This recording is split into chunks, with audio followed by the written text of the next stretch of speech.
If you want to build more relational power, here are 3 things you can start doing right now. What if you are responsible for the outcome, but you have absolutely no authority to make it happen? The Devil Wears Prada 2 shows us exactly how to overcome that challenge. Andy Sachs is in her hotel room. She's been working all day.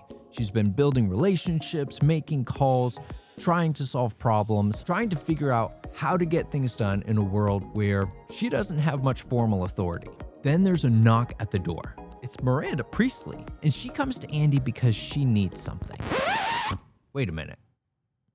Miranda is the one with the position. She's the one with the authority. She's the one everyone is supposed to listen to, right? So why is Miranda coming to Andy? Because Andy has something that Miranda could never get. The Devil Wears Prada 2 has a lesson in 2 types of power. Positional power, that comes from your role. Relational power comes from the relationships you've built. Positional power is your title, and that has an important place in leadership. Your title gives you authority. Your title gives you responsibilities and decision-making rights. But positional power is inherently scarce. There are only so many seats at the table. Relational power is different. Anyone can build relational power. And unlike a position, there's no limit to how many people can have it. Andy spends her time building that relational power. And by the end of the movie, we see just how powerful she has become. Maybe you're ambitious. Maybe you want to move up in your company. Maybe you want more responsibility, a bigger title. And there's nothing wrong with that. But here's where we can get ourselves into trouble. We start believing that the next position will finally give us the influence we're looking for. If only I become a manager, if I become a director, when I'm an executive, then people will listen to me. Then I'll have influence. But that positional power is a scarce resource. And when everyone wants something that only a few people can have, that's when the fighting starts. People fight for a seat at the table. They protect their territory. They become selective about information. And they start thinking in zero-sum terms. If you get more, well, then I get less. And meanwhile, there is another kind of power sitting right in front of us. A power that doesn't require a title. A power that doesn't require anyone else to lose. A power that grows every time you use it. That is the kind of power Andy has been building. So let's go back to the beginning of the movie. Andy walks into the offices at Dwar, and she's on a tour with Emily, her old nemesis. And Andy could simply go through the motions of the tour. Just get the information she needs and get out. But she stops. And she looks at Emily and she says, "Catch me up. Who are you now?" Just human to human. She stops in the middle of everything that's happening and asks about Emily. She gets curious. She pays attention. There's another really tiny moment. Andy walks up to Charlie's desk. She smiles and says, "Good morning." It takes a second, maybe 2. It isn't some grand leadership strategy, but she keeps doing it. And those little moments begin to accumulate. And then about halfway through the movie, Andy takes on an impossible assignment. She needs to get an interview with Sasha Barnes. Andy doesn't have the authority to just make Sasha say yes. And so what does she do? She starts using the relationships she's built. One person knows someone else, that person knows another person, and suddenly Andy has a path to something she could never have forced. And that's the interesting thing about relational power. It often doesn't look like power when you're building it. It looks like saying hello. It looks like remembering someone's name. It looks like asking about their life. It looks like helping someone when there's nothing obvious in it for you. It almost looks insignificant. It's quiet until you need something. And then you discover that those tiny interactions have accumulated into something much bigger. They have become influence. And that is where Andy and Miranda could not be more different. Because there will be countless moments in your career, in your business, when you need something from someone that you cannot control. You may need a peer to cooperate. You may need another department to prioritize your project. You may need an executive to believe in you. You may need a client to trust you. You may need a person to take a risk on you. And you may not have positional power over any of those people. So what do you have? Your relationships, your reputation, your history with that person.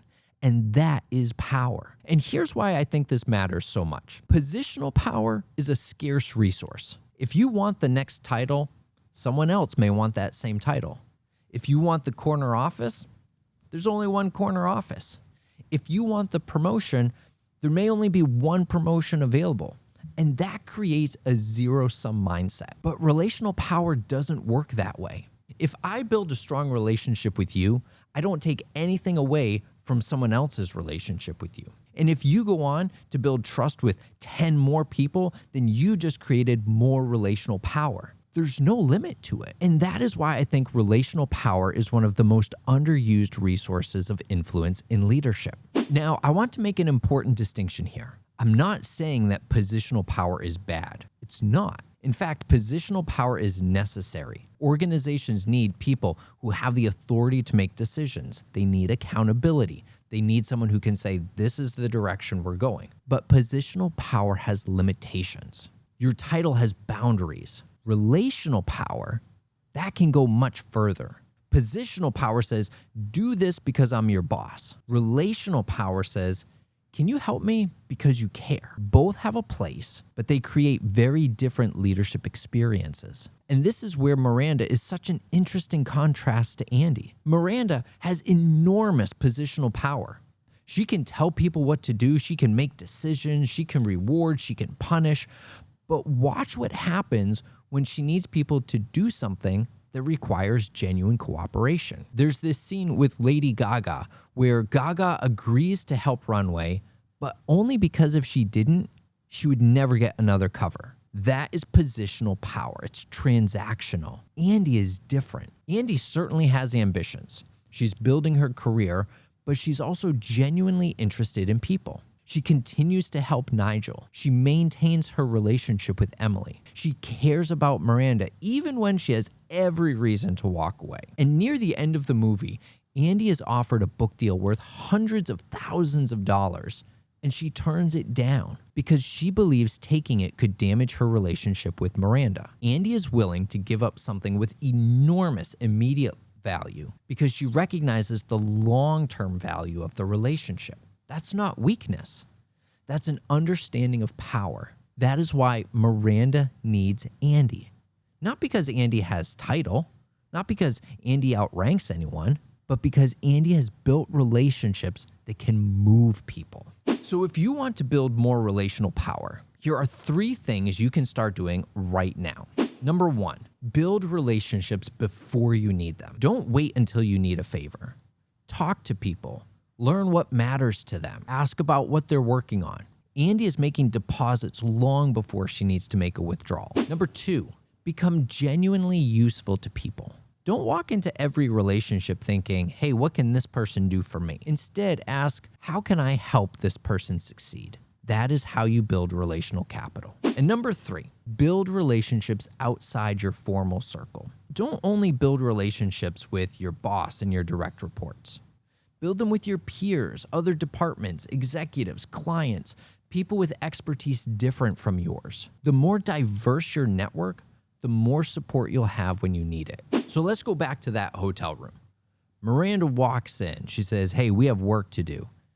And then she gives Andy a list of people. Why does Miranda come to Andy? Miranda has the authority. Andy doesn't. Miranda has the title. Andy doesn't. Miranda has spent decades accumulating positional power, but Andy has spent her time accumulating something different, relational power. And now Miranda needs Andy. That is the payoff. The person with the most positional authority in the room is asking the person with less authority to help her get things done. Not because Miranda's power disappeared somehow, but because Andy built a kind of power that Miranda never understood. And that is why this scene matters.